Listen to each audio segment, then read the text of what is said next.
Welcome, everyone. Today, you're about to dive into one of the most powerful, unbelievable, and life-changing stories of our time. A story that didn't start in a shiny corporate skyscraper, but in a tiny, cramped room filled with nothing but hope, passion, and a radical idea. With a handful of dreamers, no fortune, no fancy experience, and a vision so bold that even the world wasn't ready for it. This isn't just the story of a company.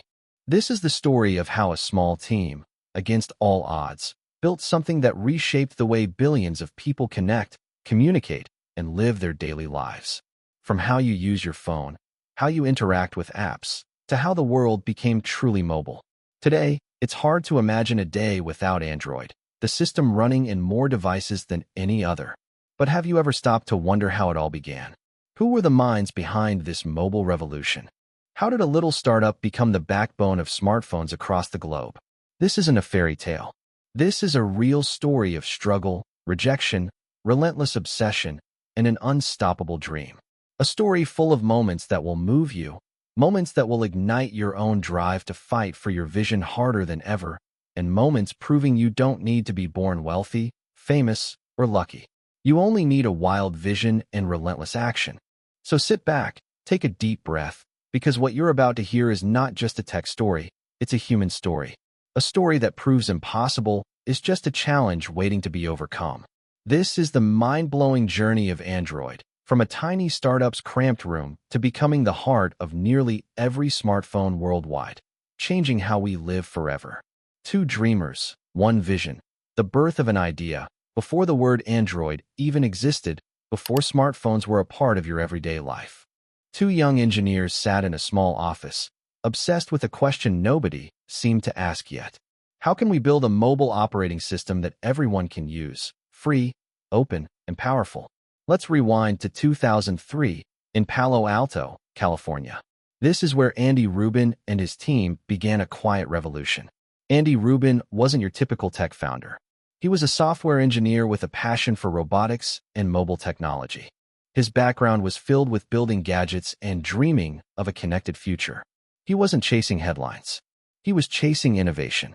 Always curious, always testing what's possible. Alongside him were Rich Miner, Nick Sears, and Chris White, a small group with big ideas. They believed mobile phones could do so much more than just calls and texts. They wanted to create a platform that anyone could build on, that would open the doors to a new digital world. Back then, the mobile landscape was fragmented, controlled by carriers and closed systems. Every phone maker had their own software, and developers struggled to reach users. The future looked limited. Andy asked himself, what if we could create an open-source operating system for mobile phones? One that gave power back to developers and users, not locked behind walls. It was a bold idea, almost crazy. They called their project simply Android. It wasn't flashy, but it was real. A software foundation designed to be flexible, free, and built for growth. But no one was paying attention yet. Big companies laughed at the idea. Carriers and manufacturers doubted it. They said, you can't take on giants like Nokia, BlackBerry, or Microsoft. You're just a small team with a dream. Andy and his crew were crushed by rejection, but they refused to quit. They knew the mobile future belonged to the open and the adaptable, not the closed and the controlled. Day and night, in a modest office, they wrote code, tested hardware, and dreamed of a world where smartphones belonged to the people, not the corporations. They weren't thinking about becoming billionaires. They weren't even thinking about dominating the market. They just wanted to build something real, something that worked. And then, in 2005, something unexpected happened. Google, already known for organizing the world's information, saw the potential in Android's vision. They acquired the startup and gave Andy and his team the resources they needed to bring their dream to the masses. That was the moment when Android's journey truly began. Andy Rubin and his team had created something revolutionary. Android, an open-source mobile operating system designed to free smartphones from closed walls. But here's the truth most people don't realize. Having a groundbreaking product is never enough. If no one believes in you, no one funds you, and no one takes a chance on you, you're just a group of dreamers with an idea gathering dust. And that's exactly what happened. They had a working prototype, but no money, no company, no big name backing them, no office, and worse, no one in the mobile industry took them seriously. So began the real battle, convincing people to give Android a shot. Andy and his team started pitching Android to big players. They reached out to carriers, phone manufacturers, even Microsoft. The responses were the same. Why open source? Phones should be closed and controlled. Android will never compete with established platforms like Windows Mobile or Symbian. You're just a small team. What do you know about mobile? Every door slammed shut. They weren't just rejected. They were ignored, dismissed, underestimated. But they didn't stop. Because when the world closes every door in your face, you have two choices: give up or build your own door and walk through it. They chose the second. In 2005, something unexpected happened. Google, already a giant organizing the world's information, saw the potential in Android's vision. They decided to buy the startup and give Andy and his team the resources to make Android a reality. It was a turning point, but Android was still just an idea without a solid home. Google didn't have a dedicated mobile team yet, so Android started quietly in a small office, not a fancy space, but a simple room with a few desks, second-hand equipment, and a relentless spirit. Andy, rich miner, and their early engineers worked day and night, pushing the limits. No fancy perks, no huge teams, no corporate glamour, just obsession and determination. They didn't sleep much. They didn't take weekends off. Because this wasn't just about making phones. It was about changing how the world connects. Android's first steps were slow. The industry was skeptical. Carriers were worried. Phone makers didn't want to risk losing control. But Android kept evolving. Faster, smarter, more open. As Google poured resources into Android, more manufacturers began to take notice. By 2008, the first Android phone, the HTC Dream, hit the market. It wasn't perfect, far from it, but it was free, flexible, and full of promise. And that was enough. Developers loved it. Users wanted more. The ecosystem exploded. Soon, Samsung, Motorola, LG, and countless others embraced Android. The mobile world was shifting. By 2010, Android was dominating, powering over 30% of smartphones worldwide. By 2015, it was over 80%.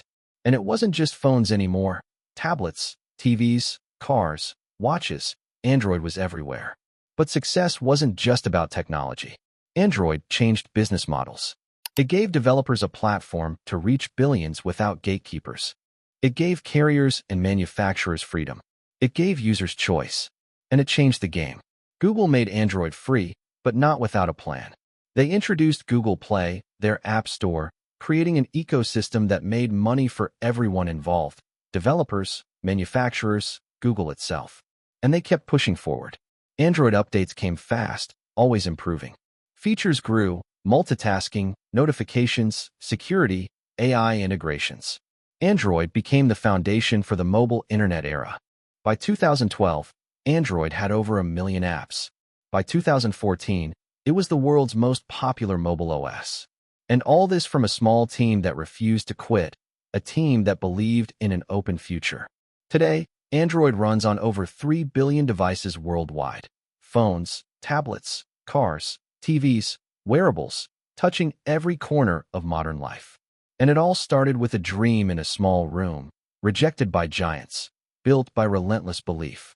By 2008, Android was already changing the game in the world of mobile technology. It wasn't just about an operating system. It was about choice, about openness, and about a future that could belong to everyone. People were starting to trust Android. Phone manufacturers wanted Android.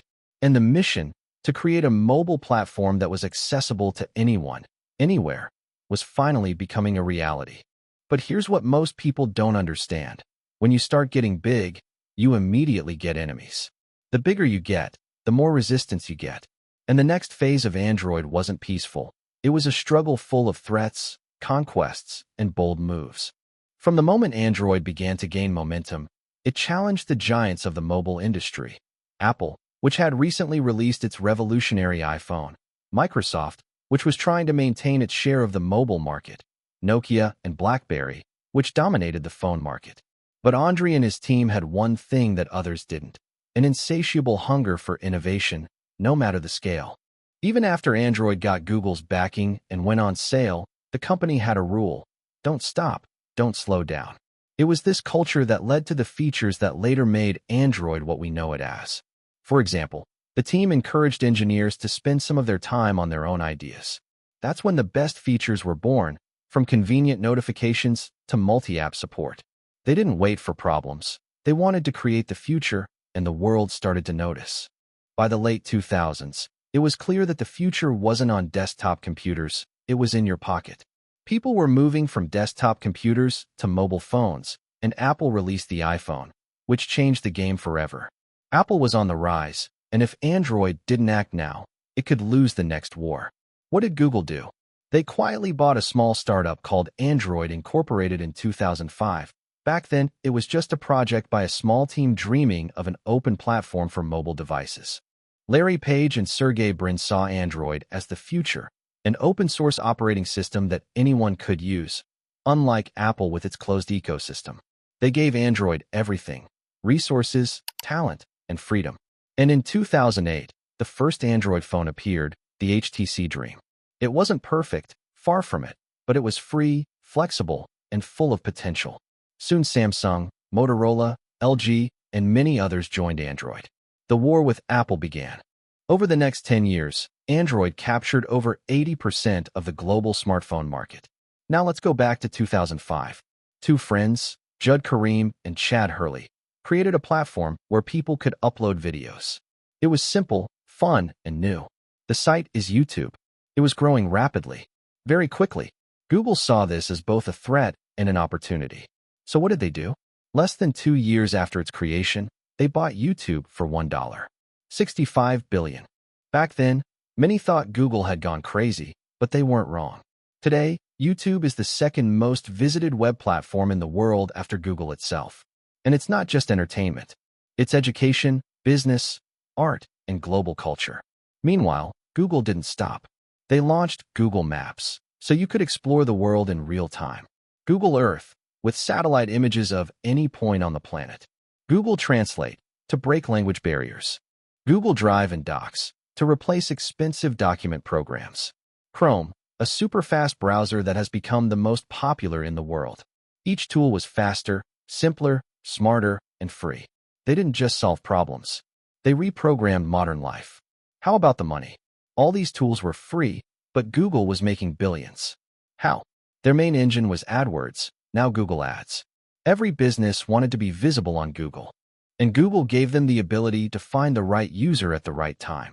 From small shops to huge corporations, everyone paid Google.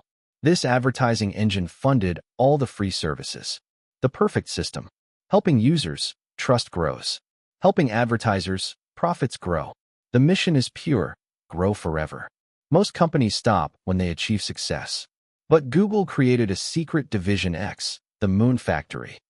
Their goal is to solve the world's most complex problems with radical technologies. Project X, self-driving cars, the internet from balloons, smart glasses that measure blood sugar levels. Some projects failed, some succeeded. But that's not the main thing. Google remained a search engine with a soul, but with the brain of a laboratory. With success comes responsibility. And Google has received its share of criticism. Privacy issues: is Google watching us? Accusations of monopoly: is Google too big? Fines from the EU, billion-dollar sanctions for violating antitrust laws, debates about censorship, employee protests, ethical issues of cooperation with governments and military projects. These weren't just technical challenges. These were moral battles.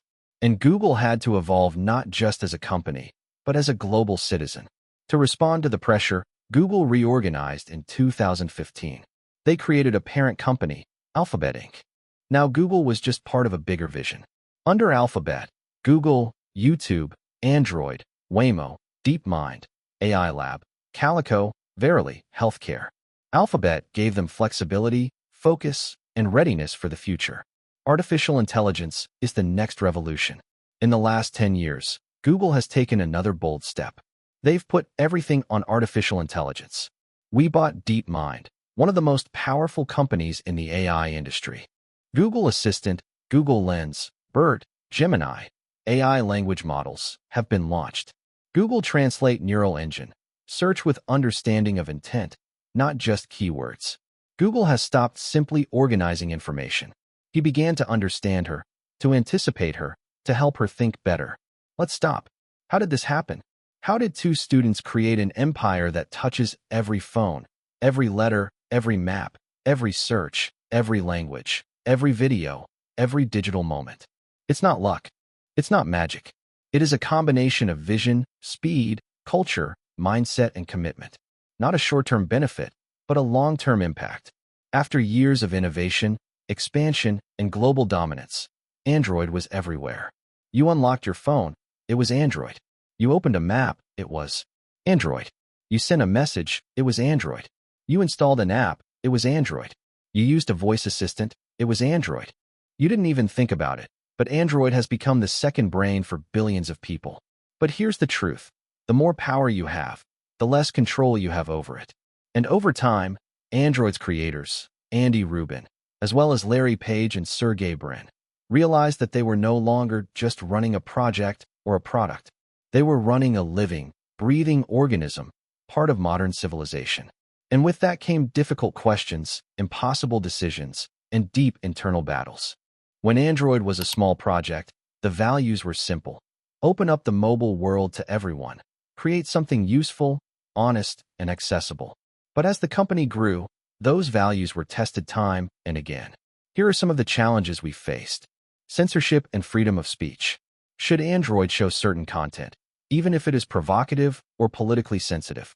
In various countries, governments have demanded that access to certain services or applications be restricted. If Android did not comply with these requirements, it could be banned. If it did, it was accused of complicity and censorship. The open platform that once promised freedom has found itself at the center of a difficult balance. Privacy issues. As Android grew, so did the amount of data it collected. Google learned what apps you installed, how long you used your phone, where you went, what you bought, what you watched, and even what you said to your voice assistant. It was the largest collection of behavioral data in human history. Some people appreciated the convenience that Android offered. Others feared they were being spied on.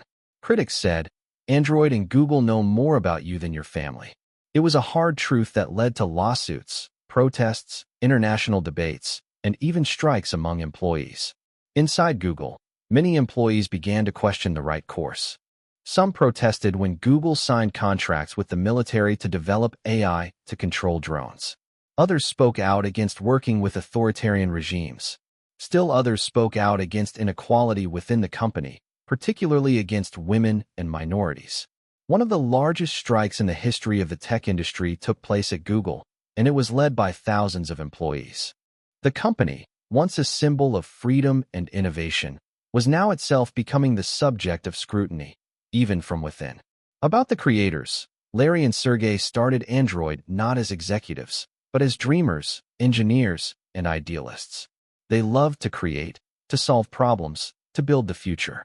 But over time, managing an empire with over 100,000 employees, endless legal battles, media attacks, and global repercussions became too exhausting. Larry began to avoid public speaking. He didn't crave attention. He just wanted to create. Sergey also remained in the shadows, working on futuristic projects, but rarely giving interviews. Managing Android and Google has become more than just a job. It's an emotional burden. Android has long ceased to be just an operating system. It has become a complex ecosystem.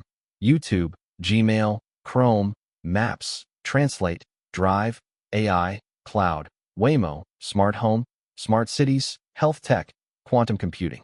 It was too much to control, and they realized they were no longer the best people to manage it. It was one of the hardest and most emotional decisions of their lives. They built the most powerful technological empire on Earth. But it's time to let go.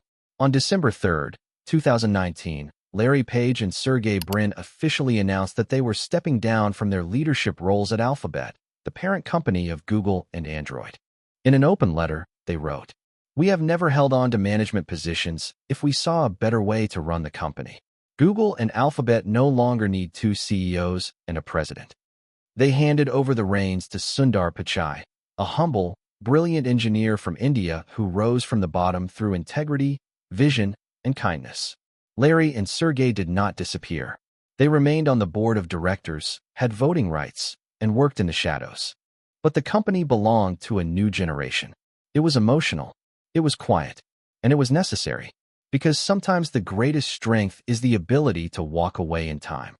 What does Android mean today? Android is not just an operating system. It is a global platform, a media ecosystem, an engine of innovation, an advertising giant, a leader in artificial intelligence, a data collector, a culture creator, and a tool used by billions every day. He is loved and feared at the same time, trusted and questioned, admired and criticized. But there's one thing you can't deny. Android changed the way people interact with technology. Forever. He made smartphones affordable. He made the mobile world open. It has enabled billions of people to communicate, create, and thrive. He gave small businesses a chance to compete. He gave developers a platform to bring ideas to life. He gave dreams the tools to live. Android has become the engine of the digital revolution. Let's stop and be honest. This is not just a story about a technology company. This is a story about what happens when you refuse to settle for ordinary. When you take a problem that the whole world ignores and solve it better than anyone else. When you pursue your passion, even when they laugh. When you hold on to your values, even when the world tempts you with cuts. When you build for others, not just for money. Larry and Sergey didn't start with millions. They started with questions. They weren't chasing fame. They were looking for the truth. And even when they became billionaires, they wanted to invent, explore, and develop, not just manage. The world needs such dreamers.